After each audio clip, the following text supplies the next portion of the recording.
Our story revolves around the hero Ikaruga Natsuki, a boy who lost his mother and his leg in an accident a few years ago.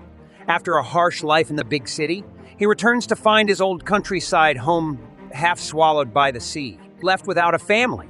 All he has is the ship and submarine left to him by his oceanologist grandmother and her debts. Our episode begins with our hero, Natsu, dreaming of a painful scene from his past where he was involved in a terrible accident that caused a building to collapse on him, leading to a severe injury in his leg that resulted in its amputation. Natsu wakes up from his dream to find the girl, Catherine, beside him in the room. He asks her what she is doing there, and she tells him that she has brought something that will make him incredibly wealthy. He asks her to stay away from him, saying her attempts to seduce him won't work. Natsu then attaches his prosthetic leg, and Catherine tells him that things will work out this time because one of her trusted acquaintances assured her that this device is successful and sold it to her. Natsu replies that she is deceived by such talk every time. He washes his face and tells her she will die a horrible death if she doesn't take life seriously. Catherine gets angry and tells him to try and stop her first, then gives him the device. Natsu takes the device, saying it's better than the previous ones. He then leaves, talking to himself, saying he doesn't mind as it's not like he has anything else to do in a world like this. When he climbs to the deck, we see that he is on a ship in the middle of the sea. Catherine is seen sitting alone, listening to the news on the radio about the launch of a rocket that will be the first step in the implementation of Project Amaterasu, which is a large-scale energy source. She then asks Natsu if it will work this time. Natsu tells her yes. Catherine then asks if, given the time and money to launch a massive rocket, they could at least find a solution for their living conditions. Natsu responds that everything will collapse even if they manage to sort things out for now. Catherine asks him if the ship will survive underwater. Natsu tells her it was her idea to go underwater and calls her old woman. Catherine gets very angry and says, "My name is Catherine, and don't call me an old woman again." Suddenly, a girl named Minamo appears and asks Natsu to go to school with her, but he ignores her. Catherine says to Minamo it looks like he refused. You need to know when to give up when it comes to love. Minamo gets angry and tells her it's not like that. Natsu tells Minamo to stop talking, saying she's just a scammer who showed up with some shady deals. Catherine interjects, saying Minamo is not a scammer and that the existence of a treasure in her grandmother's house is real. Minamo asks who his grandmother is. Natsu tells her she is the marine geologist Professor Nonko Yachigusa. The plan is to use this device to retrieve the treasure from his grandmother's house, referring to the submarine. Catherine then asks if the submarine is ready. Natsu tells her that the part she brought is working. Catherine is very happy and then asks if they will enter the ocean with this submarine. She says it's dangerous and they should be concerned about their lives. Catherine tells her that they need the money no matter the cost. Otherwise, how will they survive in this world? Minamo then asks Natsu if he trusts Catherine and if she won't betray him after finding the treasure. Natsu asks her if she wants to come with them, as it has been many years since the submarine entered the ocean, and he needs as much help as possible. Minamo says that's not fair. Natsu explains that there was a sudden rise in sea levels around the world, and coastal towns near sea level were surrounded by the ocean. The reason for this is still unknown, though sea levels rose due to global warming and there are many similar theories, but none have been confirmed. After the sea level rose, it was never the same as before, causing the loss of many cities and infrastructure, and even now it continues to consume more and more land. Natsu tells the girls he will enter and close the hatch behind him. He asks Minamo to release the hooks and asks Catherine to operate the crane. He then sits in the pilot's seat and starts the submarine. Catherine asks Minamo to release the hooks since they don't have much fuel. Minamo releases the hooks, and Natsu tells them he is diving in a shallow area and knows well where he is going, but he needs to go at least once. If no one goes down there, they might be lost at sea forever. The submarine descends into the sea, reaching their city, which had sunk underwater due to past events. Natsu informs the girls that he has found the city and begins searching. They see many fish, and suddenly, Natsu discovers a stasis capsule with a girl sleeping inside. He says she must be a human android, but she doesn't look like a doll. He lifts her using the hooks. Suddenly, the girl opens her eyes, frightening Natsu, causing him to lose control of the submarine, which crashes into the ground. Natsu recalls the painful past accident. Suddenly, he sees the girl outside the submarine trying to get in. Natsu orders his friend Minamo to pull the rotation lever. Natsu then brings the submarine to the surface of the sea and starts crying. He looks into the water and sees the girl, then quickly dives into the sea to save her. Then his prosthetic leg falls to the bottom of the ocean, but he says, "This is beautiful. I can see the sunlight." At that moment, the girl he saw below comes to him and kisses him. They emerge together on the shore, and they ask who this girl is and if she is a human android. She confirms that she is. They are amazed because they had never seen an android so lifelike before. They start thinking and realize that production of human-like androids had ceased a long time ago, meaning she is likely very valuable. One of his friends says they shouldn't sell her without permission. The android tells them that selling her without her mistress's permission would be illegal, and her mistress is Miss Nonko. Natsu approaches her and says, "I'm sorry, but your mistress passed away a month ago due to a severe illness." She responds, "Is she really dead? Well, may she rest in peace." Everyone is surprised at how calmly she takes this news, but they realize it's normal, because everything she says or does is just programming. She is an android and doesn't feel emotions. The android then learns that Natsu is her mistress's grandson and says, "I look forward to working with you, handsome boy." He replies, "My name isn't Handsome Boy since Natsu." She introduces herself as Atri and explains that when an android is given a name, it signifies that they are recognized as a living being, one of the valued attributes of her high-performance self. Then one of their friends, the red-haired girl named Minamo, leaves and says to them, "Make sure you don't sell her before I get back from school." "I won't be long," Catherine asks. "What are we going to do?" Natsu replies, "I don't have the resources to keep a high-tech android with me. Not to mention I need to do something about this leg." They leave the place, but they find her slow. Natsu reassures her an android cannot disobey its master's orders. She stops and says, "This place is very new to me." Natsu tells her this place has changed a lot in the past few years. When he asks her how long she has been asleep, she replies, "Asleep. Was I sleeping all this time? I don't know. It seems all my memories are lost." Noticing she is barefoot, Natsu says, "Let's go to the market to buy you some shoes."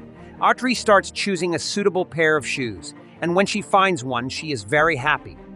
She said, "Yes, because you have been kind to me." Then Natsu falls to the ground.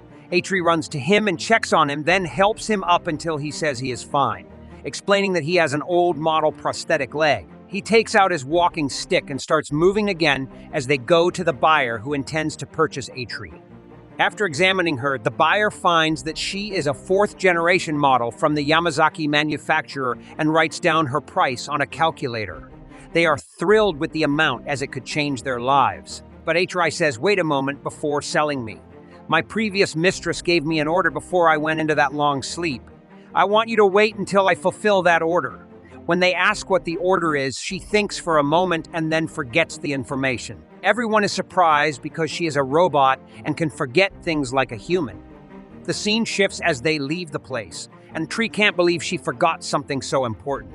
Natsu remarks that he is surprised the dealer gave them such a high price despite her being a piece of scrap. Atri gets very angry and says, calling a robot scrap is against the anti-robot discrimination law. Catherine then tells Natsu that she will take Atri with her for today, wait until she gets a good deal, and will call him when she finds a suitable buyer. They ride off on a bike, but Atri's shoe falls off. Natsu runs to catch up with them, but unfortunately he cannot. He finally arrives home, relaxes on his bed, and recalls some difficult events. While he is lost in his thoughts, he is surprised to see Atri in front of him. She tells him that she will be his leg from now on, and so our episode ends here. Stay tuned for the next episode, but don't forget to subscribe to the channel and hit the notification bell to get all the updates. Our episode begins with the robot, Atri, telling Natsu that she will be his leg. He is very surprised by her statement, so she explains that a robot must be useful to its master since he cannot run or jump well with his prosthetic leg. She holds his hands and asks him to rely on her because she is very strong. She then lifts him onto her shoulders, runs towards a small boat, and flies into the sky with him. They both fall into the sea together. The next morning, we see Atri puzzled as she didn't succeed in making the jump. Given Natsu's weight, she should have easily managed the jump. She tells him they should try again. and Natsu asks her what she is doing here since she was supposed to go with Catherine. Atri explains that Catherine ran away. After they parted ways, she continued walking with Catherine until a car appeared behind them. When she asked Catherine who they were, Catherine said they were debt collectors and told her to get off the bike because they couldn't both escape together. Catherine told her to hide nearby and that she would come back to get her. Atri got off and Catherine fled. Returning to the present, Natsu realizes this is why Catherine never stopped talking about money. Atri starts preparing breakfast and tells him she is high performance. Then, she drops an egg, causing a fire in the kitchen. She panics and doesn't know what to do. We then see the girl Minamo walking and talking to herself, saying she wishes Natsu would come to school with her because school is so much fun. But he would laugh at her if she said that to him. Suddenly, she sees smoke rising from the ship and runs quickly. Natsu and Atri come out and tell Minamo that they have put out the fire. When Atri starts to speak, Natsu stops her. She explains that making such human-like mistakes is proof that she is a high-performance robot, since ordinary robots wouldn't be able to make mistakes even if they tried. Natsu warns her that her mistake almost cost them their home. He then tells her that he is going to sell her because having a piece of junk like her around could cost many lives. Atri gets angry and tells him that calling a robot junk is against the anti-robot discrimination law, as it is offensive and clearly discriminatory. Natsu responds that he is not discriminating against robots in general, but specifically talking about her. Atri warns him that she is very angry and might have to use her rocket punch.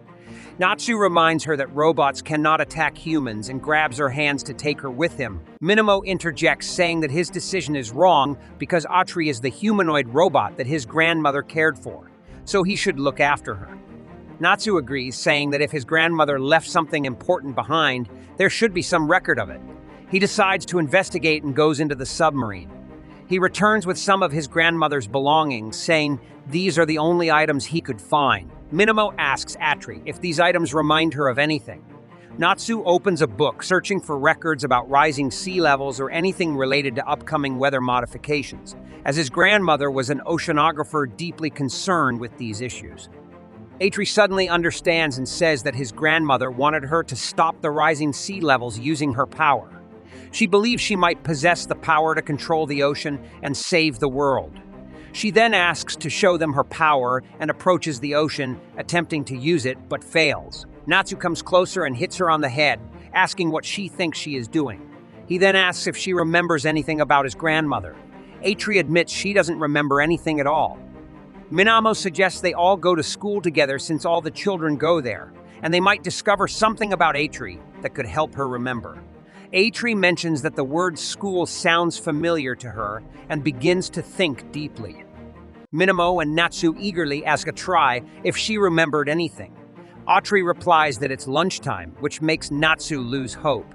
He tells her he will sell her since keeping her around is pointless. Atri asks if he wants to sell her to get a new prosthetic leg, and suggests she could become his leg and help him do anything he wants. Natsu refuses, saying he can manage on his own, and orders her to leave before he walks away. The scene shifts to Minamo and Atri walking together. Atri asks if it's right to leave their master Natsu alone.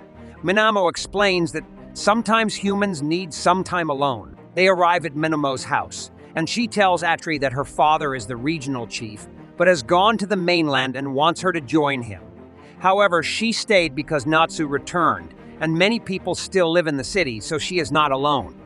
As they drink tea, Minamo mentions that Natsu doesn't like hot drinks and prefers his tea slightly cold.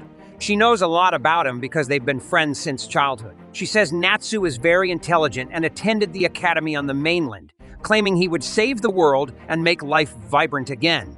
He studied hard and was a candidate to join a crew for a weather modification rocket research mission. However, he was excluded due to his prosthetic leg.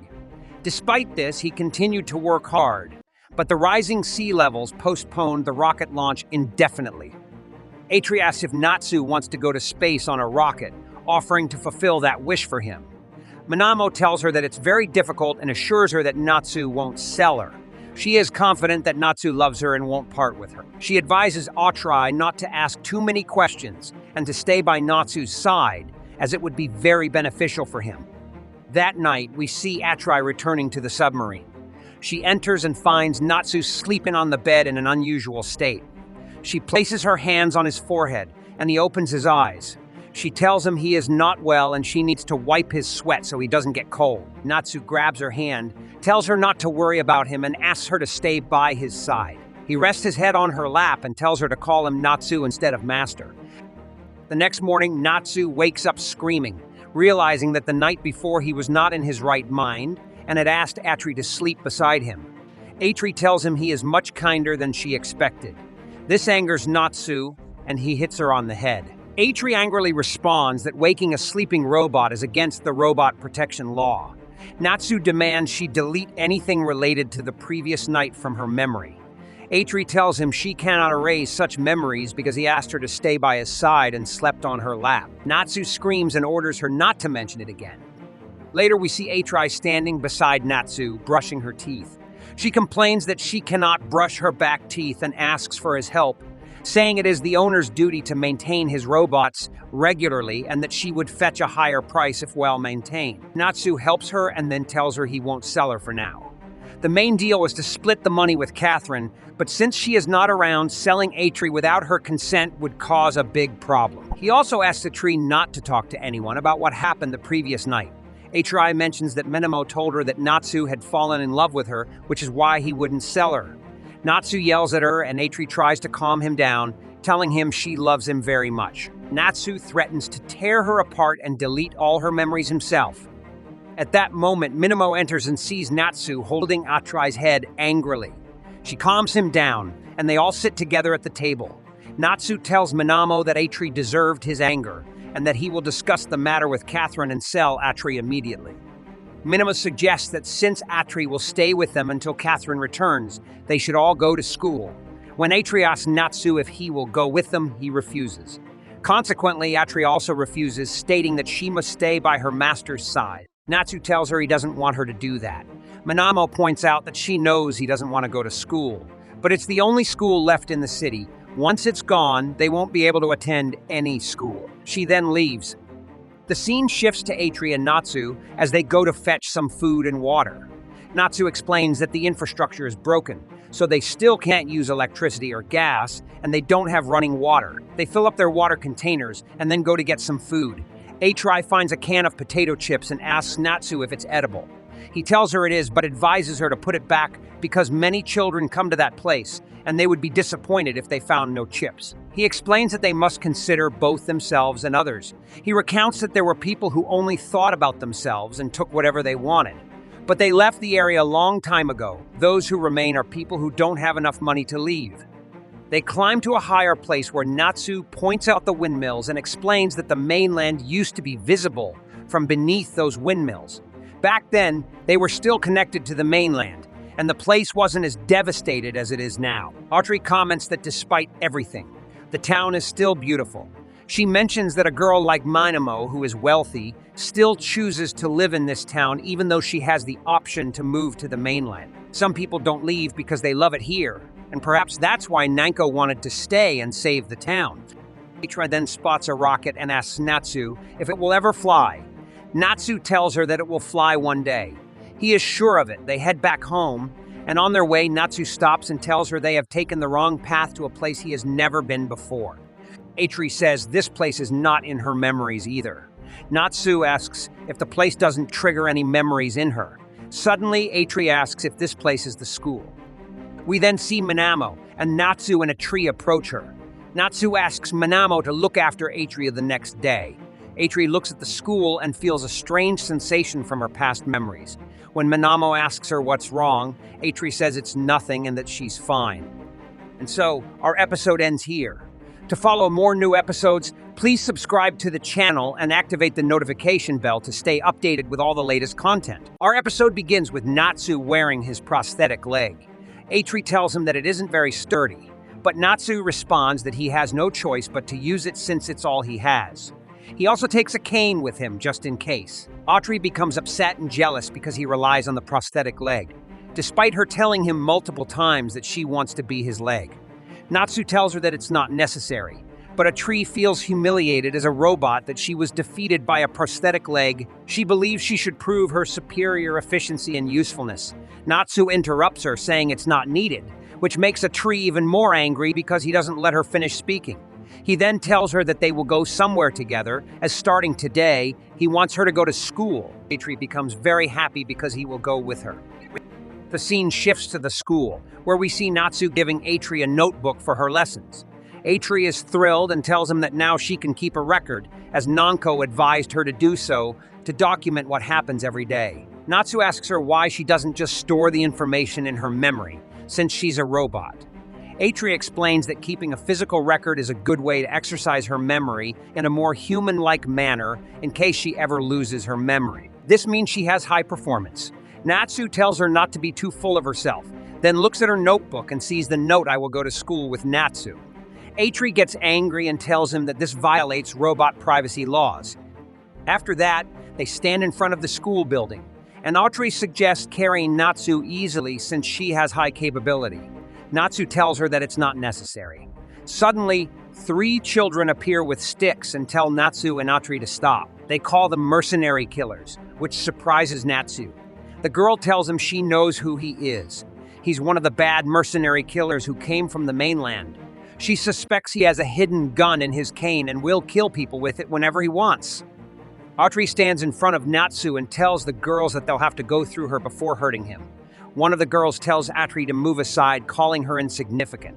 Atri gets very angry, and then Natsu repeats the same words, which upsets Atri. She tells him not to speak to her like they do.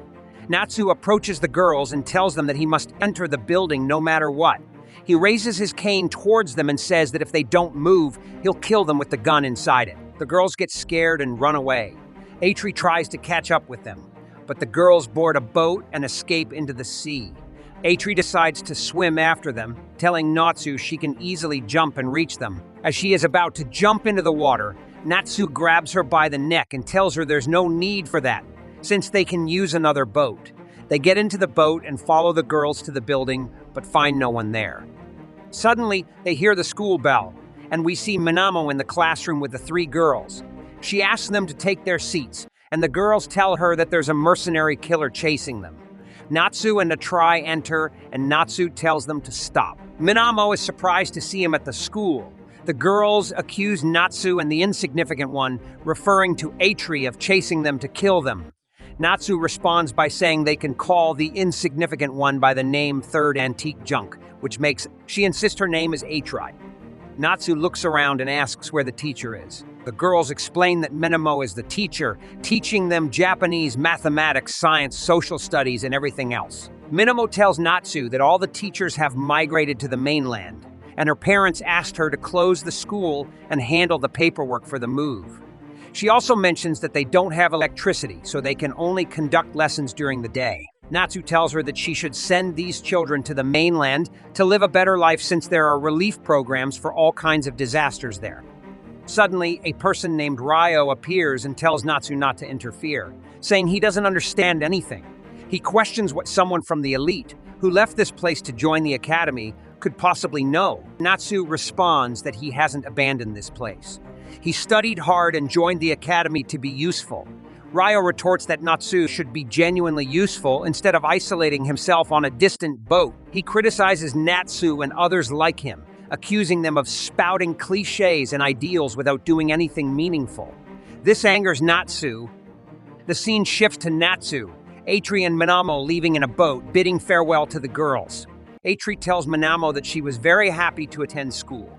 Contrary to her initial expectations, she had a very bad feeling that the place would be sad. Minamo looks at Natsu, who apologizes for coming to the school, feeling that he shouldn't have. Minamo apologizes on Ryo's behalf, explaining that he didn't mean anything personal. Ryo has had a lot of issues with the mainland, as when he took those girls there after their families died, they were treated poorly and ostracized. As Natsu and Minamo walk together, she tells him she wants to see him at school tomorrow because there's a lot for him to learn there. Natsu says he'll think about it, then asks where Atri is. Minamo tells him that Atri went home ahead of him to prepare dinner and try to cheer him up. Suddenly, Natsu hurries towards home. Upon returning, they find that an explosion has occurred in the submarine. They enter and find Atri, who had tried to prepare dinner but failed, causing the explosion. Atri welcomes them but can't see them because a pot is stuck on her head. Natsu lifts the pot off her head, and she apologizes, explaining that she wanted to cook but failed. She adds that making mistakes, like humans do, is a sign of her high performance. Natsu, frustrated, demands an explanation for the mess she's caused. Atri reveals that she was a combat robot created secretly by a certain country, sent to this town for sabotage. However, the war ended before she could complete her mission, leaving her without a home or purpose. She became a lonely, sad combat robot until Nonko adopted her, gave her the name Atri, and assigned her the goal of helping with household chores. However, being designed as a combat robot makes it difficult for her to control her strength. Natsu asks if robots can lie too. Atri happily responds, "Yes, I'm highly advanced, and that was all a lie." The scene shifts to Natsu and Minamo having a meal while Atri cleans. Minamo asks if this doesn't violate the robot treatment law, as Atri has the right to eat too. Natsu explains that the problem is Atri lied to him. Atri objects, saying that first, she is a robot, and second, she isn't good at household chores. Based on these truths, she logically concluded that she might have been a combat robot. Therefore, she believes she didn't lie to him. Natsu challenges her to prove it by launching missiles if she is indeed a combat robot. Atri agrees but fails to launch any missiles, explaining that she didn't do it because she's afraid of hurting him. Natsu retorts that her mouth is the only thing that works at a high level, telling her to shut up and stop talking. Minamo laughs and says that Atri helps lift their spirits, then invites her to eat with them. When Atri starts eating, Natsu orders her to stop and continue cleaning. Later, Minamo bids them farewell, and Atri says she's looking forward to eating Minamo's cooking the next day. Natsu tells her she's punished and won't be eating. Atri insists she wants to taste the food to distinguish between good and bad flavors and decides to note this in her notebook. However, she can't find it in her pocket and realizes she left it at the school. They decide to return to the school to retrieve it. On their way to the school, Atri insists on going at this time because the notebook is very important to her. When they arrive at the school, they find the building in complete darkness. Natsu finds this unusual and remarks that there's hardly any electricity on the island. Atri comments that he seems very scared, mentioning that he hugged her out of fear 2 nights ago while they were sleeping. This angers Natsu, who grabs her by the neck. They then head towards the boat and reach the school building, where they find the floor flooded with water, likely due to the tide. They notice a faint light moving in one of the windows, and Atri suggests going to check it out, suspecting someone might be upstairs. She quickly heads up, followed by Natsu. Atri returns, saying no one is there. They decide to go to the roof, thinking the person might have gone up there. On the roof, they find the girl, Rireka, studying by the light of a small lamp. They ask her what she's doing there, and she explains that this is her home, where she lives with Ryo and Toro since the ocean swallowed their previous home. The lamp goes out due to insufficient wind to power it, making Rireka sad as she was almost done reading a book. She closes the book and Natsu reads the title. How does electricity work? Rireka explains that she borrowed it from the library to learn how to restore electricity to the island. Ryo then appears and asks what they are doing there, handing Rireka a bag with some food. He tells her he couldn't find the batteries she asked for. Ryo then turns to Natsu and says, "This is our reality. If you don't have anything, you'll be kicked off the mainland before you can do anything. Those who have something can get what they want, but we don't even have the chance to study." He then leaves. Natsu climbs up to the large windmill and looks at the other windmills, thinking to himself that it might be worth a try. He comes down and asks Atri if she can turn the windmill outside, as there's something he wants to test. Atri agrees to help and climbs up to the windmill, manually turning it. As she does, the building's lights flicker on and off with the rotation of the windmill. Natsu tells her to keep turning it, explaining that one windmill isn't enough for the whole building, but if they use a larger windmill, it might work. The next morning, Atri wakes up to find Natsu studying and reminds her to go to school so she won't be late, saying he will go with her. At the school, Minamo announces that they have a guest who will give them a lesson. She calls in Natsu, who arrives with Atri and a box of items. Natsu explains that he brought various items he collected around town the previous night, including small lamps, a motor, a fan, and batteries. Rireka comments that the lights will go out as soon as the wind stops. Natsu responds that they will try to make use of these items. The scene shifts to the girls outside the building trying out the small fan. Natsu explains that if they have a way to store the electricity generated by the wind, they could use it to light the lamp without needing the wind. The lamp lights up, surprising the girls. Ryo, however, tells Natsu to stop lying, claiming that the amount of electricity generated by such a small windmill will be insufficient, and that Natsu is only trying to boost their morale. Natsu agrees that Ryo is right, but insists that if they had a larger windmill, it would be sufficient. He also mentions other methods of generating electricity, such as thermal power, water power, nuclear power, and geothermal energy. One of the girls asks if electricity can be generated from the ocean. Natsu explains that since the school is surrounded by seawater, and the second floor fills with seawater during high tide, they could use that energy. Ryo doubts this, questioning where Natsu would obtain the materials. Natsu points out that there is a large stockpile of materials right before their eyes, looking out at the sea. The episode concludes with this setup. To continue watching, viewers are encouraged to subscribe to the channel and activate the notification bell to receive updates on new episodes.